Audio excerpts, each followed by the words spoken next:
My name is Caroline Winslow. I'm 41, and I'm an architect in Austin, Texas. It's morning almond milk coffee, MacBook on the table, a client with ideas like Pinterest but with personality, and a pile of urgent revisions. A typical Tuesday. I was sketching a bedroom with panoramic windows, explaining to a woman from Houston why a concrete wall isn't too harsh, but bold and elegant, when the phone rang. Not just a buzz, a ring that cut the air. I saw the name on the screen, St. David's Medical Center, and my chest went hollow. I answered. A cold voice on the other end said, "Miss Winslow? Your mother, Eleanor Winslow, has been admitted to the intensive care unit. Suspected heart attack. She's conscious, but in serious condition. You're listed as the primary contact." At that moment, the room stopped being a room. Everything that had mattered the project, the calls, the $200 K deals faded into background noise. I mumbled, "I'll be there in 20 minutes. I grabbed my bag, left the laptop right on the table. The streets looked too bright, too normal. As if the world hadn't realized it was supposed to stop with me. Driving down Mopac Expressway, I couldn't breathe normally. Not from panic. I've learned too well how to manage emotions. But because I knew, in that ICU, Brianna would be there. My younger sister. The complicated one. She was always sensitive. That's how Mom put it. Caroline's our reliable one, and Bri, she's our tender soul. It sounded sweet, but it was a sentence. Because I couldn't afford to be soft. Someone had to be strong. I remember once in 9th grade, I brought home an award for a science competition. Mom smiled, praised me, and then immediately rushed to Brianna's room because she was crying. Someone at school had laughed at her eyeshadow. Then came college, the divorce, the move. And always, I was the one solving. She was the one feeling. Mom encouraged that. Not out of malice. That's just how it turned out. Over the years, it only hardened. I built a career, paid the bills, helped Mom move to San Marcos, arranged her insurance, hired a caregiver after her fall down the stairs. And Brianna? She was always exploring.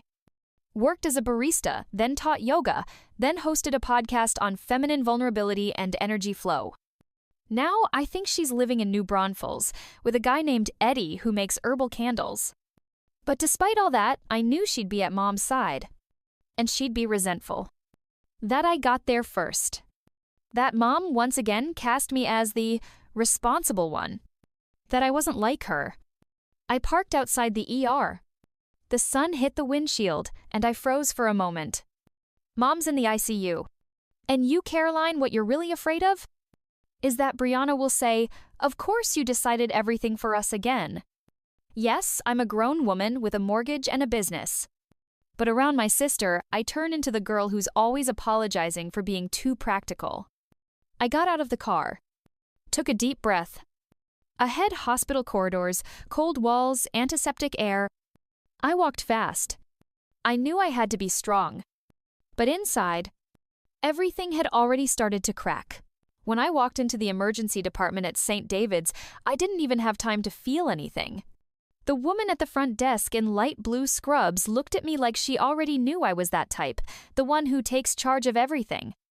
"Caroline Winslow? Your mother is in Unit 3C, ICU. The doctor's expecting you." Of course, I was the first to arrive. Of course. I passed through the glass doors into a long, cold corridor. All around were people on the floor, in chairs, sleepy relatives clutching coffee cups from the nearest 7-Eleven. But I didn't have time to really see them. I was on autopilot. The doctor, Dr. Livingston, met me outside her room. Young, put together, far too energetic for someone who deals with human life and death every day. "Miss Winslow, your mother is stable but in critical condition. A moderate heart attack. It's good you got here so quickly." He spoke clearly, calmly, and I just nodded. Felt like a business meeting only with EKGs instead of spreadsheets.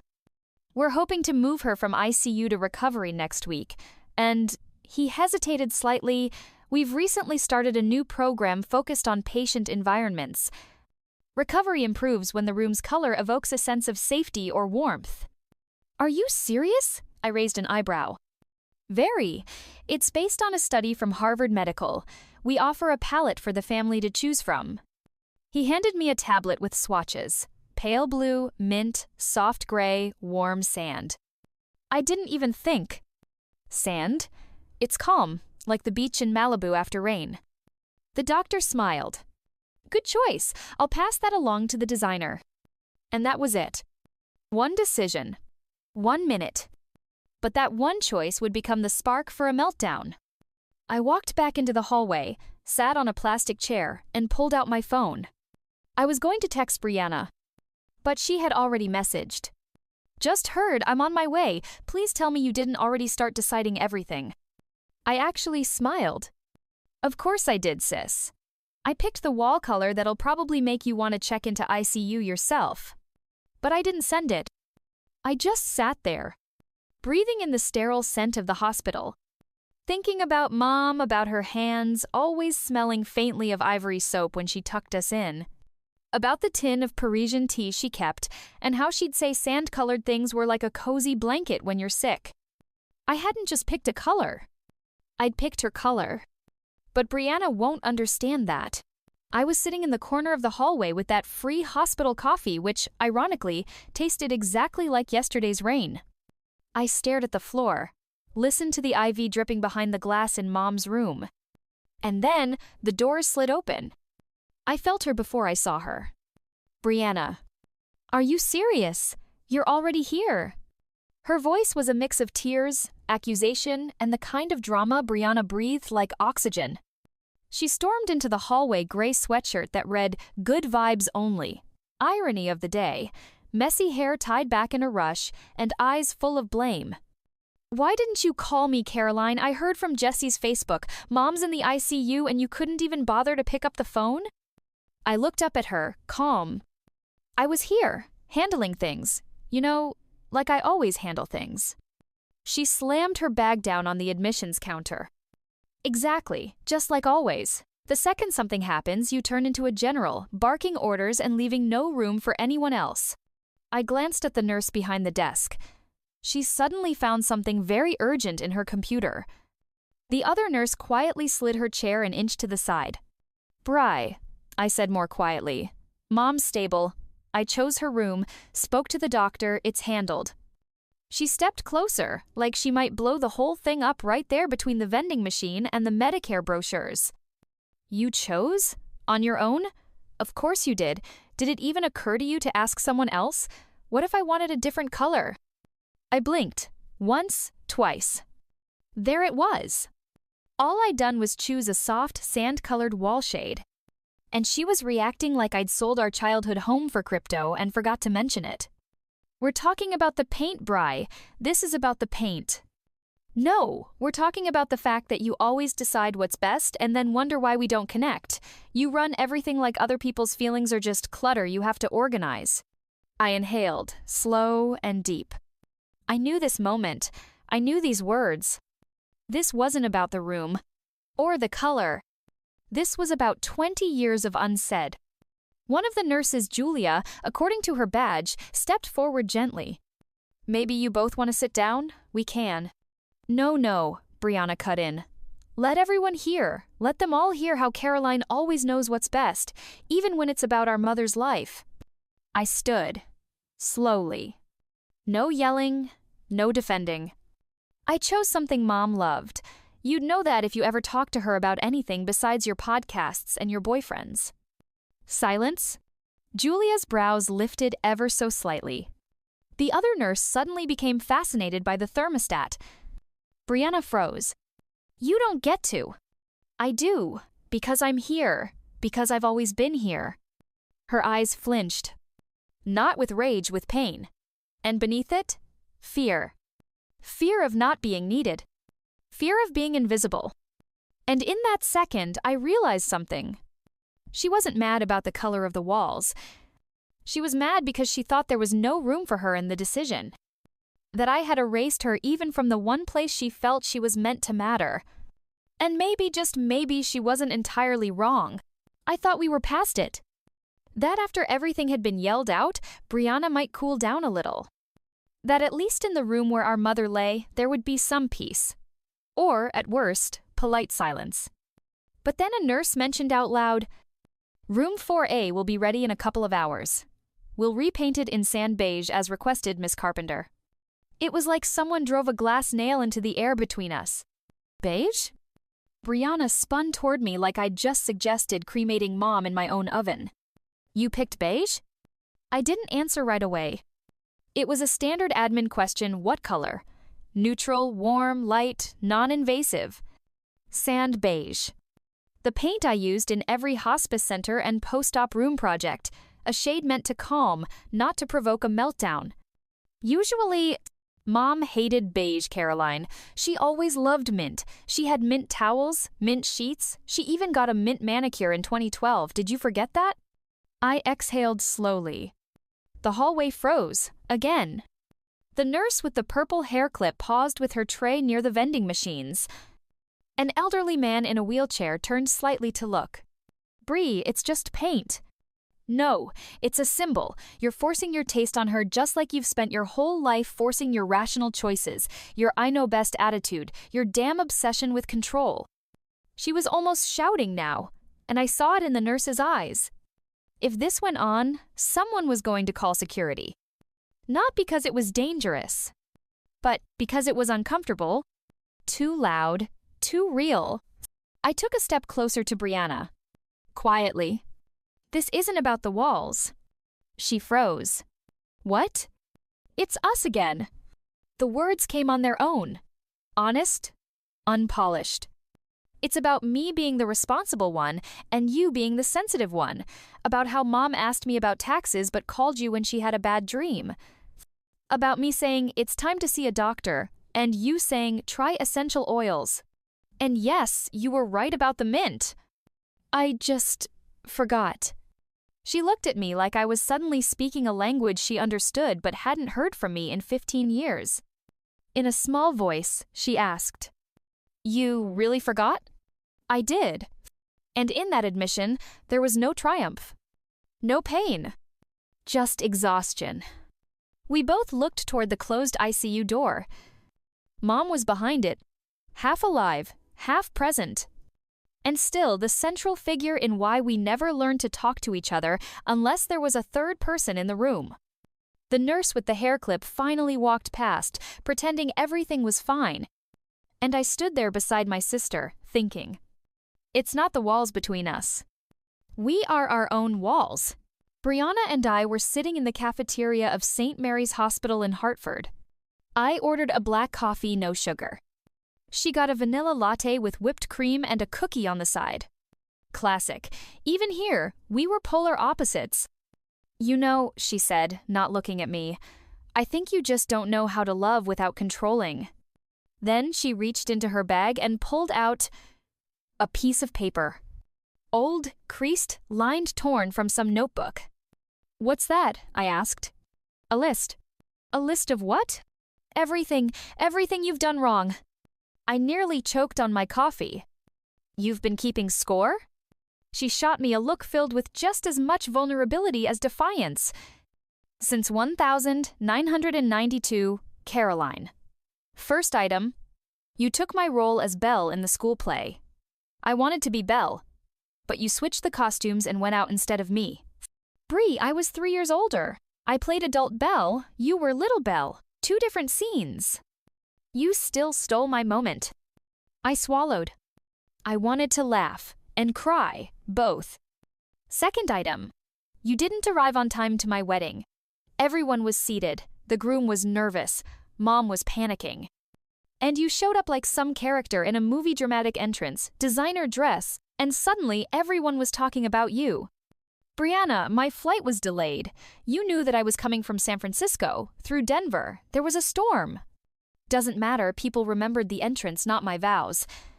And that damn Marsala scarf. I lowered my eyes. The scarf was beautiful.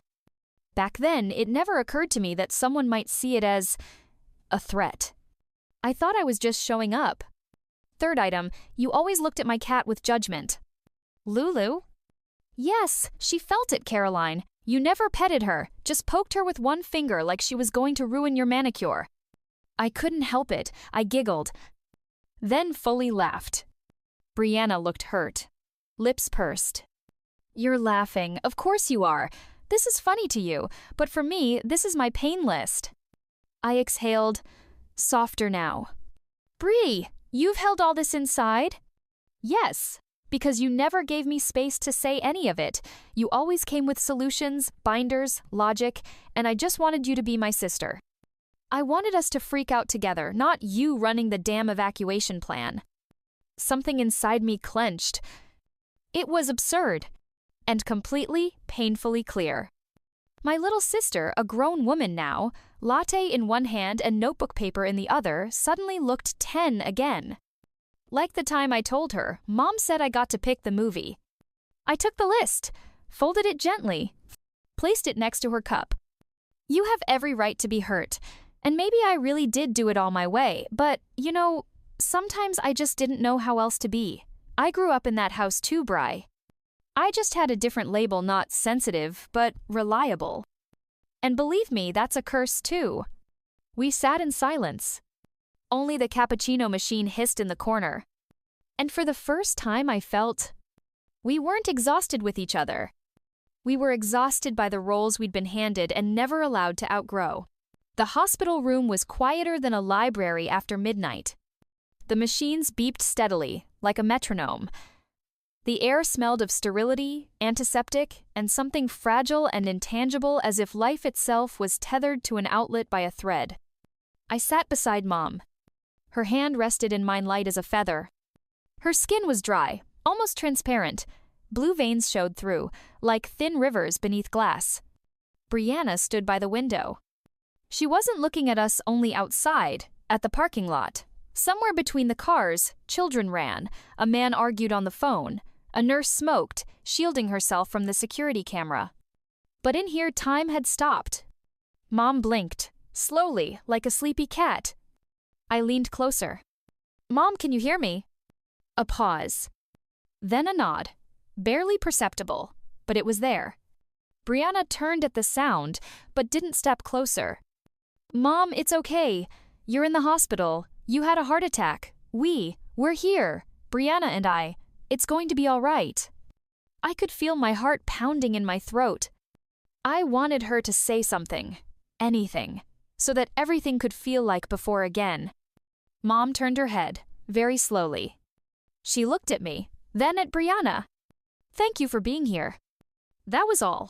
Nothing more. She closed her eyes again. Not in a faint, just tired. And in that tiredness was everything. The years, the mistakes, the unspoken. I waited for her to add, Caroline, you always knew what to do. Or, Brianna, I'm sorry for making you feel weak. But she didn't. She just said that one line. And, strangely, it was enough.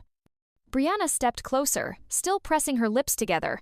She looked at Mom, not at me.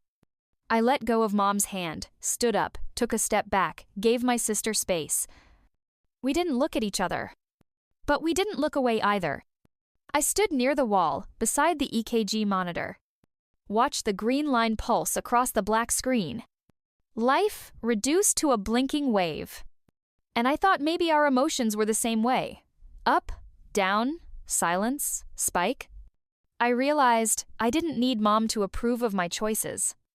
Didn't need her to admire my design projects. Didn't even need her to say she loved me. All I needed was this. To know that in her most vulnerable moment I was there. No expectations, no responsible daughter role.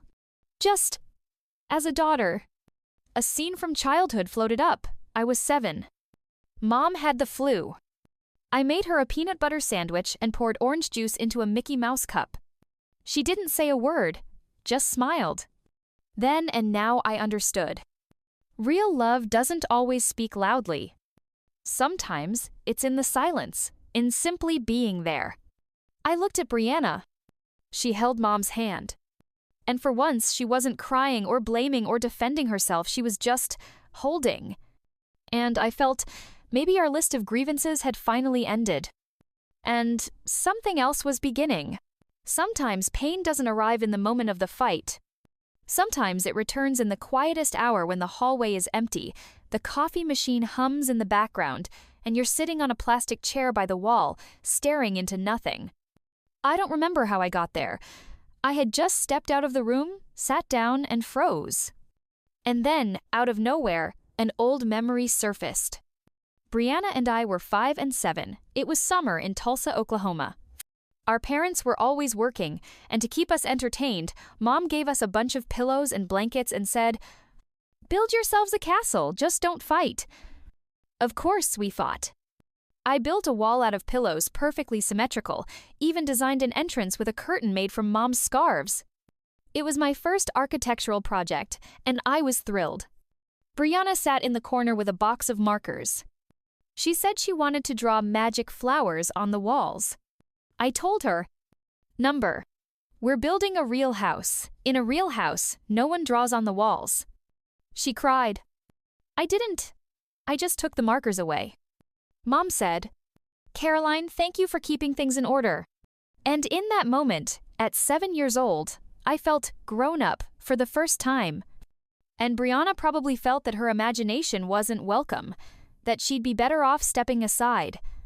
From that day on, we played house by my rules. I was the hostess. She was the guest, always feeling a little out of place in her own home. And here I am, 30 years later, sitting against a real wall in a real hospital, thinking, maybe all this time I wasn't just building pillow forts. Maybe I was the wall. I wanted order, clarity, structure. She wanted freedom, color, space to be herself. And every clash between us, it wasn't just about personalities. It was the old dichotomy, control versus intuition, logic versus emotion. But real family, it isn't about choosing one. It's the space where both can belong. And for some reason, right there, surrounded by those gray hospital walls, I understood something for the first time. We were both unhappy. Me from too much responsibility. Her from the lack of it. And Mom? Mom probably just wanted us to be close, together, in whatever way we could. I let out a breath, stood up, walked back to the room. And for a second, just before I opened the door, I could almost see that old pillow fortress again. And Brianna, drawing her mint-colored flowers on the walls. This time, I didn't stop her. I sat down next to her and said, "You know what? Draw a rainbow, right here over the entrance. When you spend 3 days straight in a hospital, time loses its shape. Day turns into night not by the sky, but by the temperature in the ward. Coffee cools faster than you can taste it. People stop being people, they become shadows quietly passing by, carrying other lives in their hands." That night, I went out for coffee, not because I wanted to, I just needed to get out of the room. In the corridor, a nurse called out to me, tall, African-American, with a voice you just want to listen to. "Are you the one who chose the color of the walls?" she asked with a half smile. I tensed up. That choice had meant too much in the last 24 hours. "Yes," I replied. She nodded. Soft, warm, I would have chosen the same. We were silent for a moment. Then she added, "You're both doing so much for her, but you're her children, not a project." That hit deeper than I expected. Because I realized, Brianna and I were competing again, not over the color of the walls, not over praise, over who is more important to Mom. As if her love was a budget to be properly allocated. I stepped outside. The air was cool, smelling of ozone and wet asphalt. Brianna was standing by the car, jacket open, hair messy. For the first time in a long while, she didn't look for show. She just looked tired. I approached her. We were silent for a long time. Then I said, "I never wanted to be first, someone had to be." She looked at me. Her eyes were tired but not hostile. Pause. I was scared too. Those words weren't an apology. They weren't drama. It was like breaking down the first wall not to destroy, but to build something real. I had never heard that admission from her before. Brianna was always a spark, loud, bright, emotional. But now she simply was here. You know, she said, I always thought you were the favorite. But now I realize you just took on too much. I pressed my lips together. Not to hold back tears, but to avoid saying something stupid. Instead, I nodded. Maybe it's time to stop carrying it all alone, she added. I looked at her and, maybe for the first time, saw not a problematic sister, but a woman who is also struggling, who also wants mom to stay, who maybe just wants to be seen not as too sensitive, not as overreacting, but as real. Maybe everything is falling apart. Or, maybe for the first time, we are building. Without perfectionism. Without falsehood. Just together. 2 days after that evening, Mom was finally moved to the recovery room. The room was bright, with large windows overlooking the parking lot, where patients watched life as if it were a movie and they were stuck in the waiting room. But the most important thing, the walls were mint green. Just the way Mom liked them. I went in first. I saw the fresh coat of paint, neat strokes, still smelling of solvent. Mom was already lying by the window, wearing a thin light blue hospital gown, covered with a blanket up to her chin, and her gaze was calm. I smiled. Not out of politeness. Truly. Do you like the color? I asked. She nodded. Very much. I knew this wasn't Brianna's victory. It was the first compromise without a fight. I didn't remind her that I had originally chosen beige, or that I had spent an hour and a half negotiating. There was no point. Because this time it wasn't about the walls. It was about us. When Brianna came in with 2 paper cups of coffee from the local Starbucks, she paused for a second, as if afraid I'd start bossing again. Double latte. No sugar, she said, handing me one. I took it and smiled. Thank you. We sat by Mom's bed, not talking, just listening to the drip of the IV and the sound of a gurney rolling down the hallway. Then Dr. Harris walked in young, with a light Texas accent that didn't quite match his manicured hands. He glanced at the walls and smiled. You know, paint doesn't last long. The important thing is that you're still here. Together. Mom lifted herself up slightly, with effort, but with a spark in her eyes. These are my girls, she said. And for the first time, there was something real in it. Not just routine pride. Something close to admiration. At that moment, Laura the nurse, who always brings the warmest blankets fresh from the dryer, came in with a tablet and asked, "Want a photo? For memory." Brianna and I exchanged looks. Usually, we would have refused, or started arguing about how we looked. But this time we simply came to the bed, sat on each side of Mom, and smiled. Click. No filters, no pomp. Just 3 women. A little tired. A little worn. But together. And for the first time in a long time, there was no tension in that photo. I looked at Brianna. She adjusted the mint pillow behind Mom's back. Mom squeezed our hands. And in that moment, I realized, sometimes, to build something, you have to let the walls be repainted. Not out of weakness, but out of love. A month had passed. Mom was already home, recovering. Her house was in a quiet San Diego suburb, where neighbors knew each other by name, and every morning smelled of freshly cut grass and coffee from the local cafe. That day, Brianna and I were sitting at the big kitchen table, covered with paint samples, fabrics, and catalogs. There were no more fights or grudges. There were conversations honest, sometimes hesitant, but real. "What color do you like?" I asked, showing her the palette. "I don't know," Brianna sighed. "Aren't you afraid it will all fall apart again?" I thought for a moment. That was not just a question. It was a fear. A fear that lived inside us since childhood, hidden behind sarcasm and accusations. "No," I answered calmly. "Because now the walls aren't between us anymore." We smiled. In that moment, I realized we weren't just choosing a color for Mom's bedroom. We were choosing a new color for our family. A color of hope, patience, and forgiveness. Then I returned to my design studio in Los Angeles. I sat at my desk and opened a new project. On the title page was a large inscription. "The Winslow House, designed together." It wasn't just a house. It was a symbol of what can be built if you're not afraid to break down old walls and paint new ones together. I sighed, smiled, and started working. Because now I know, a true home is where you are understood, where you feel like yourself, and where walls aren't barriers, but frames for new stories.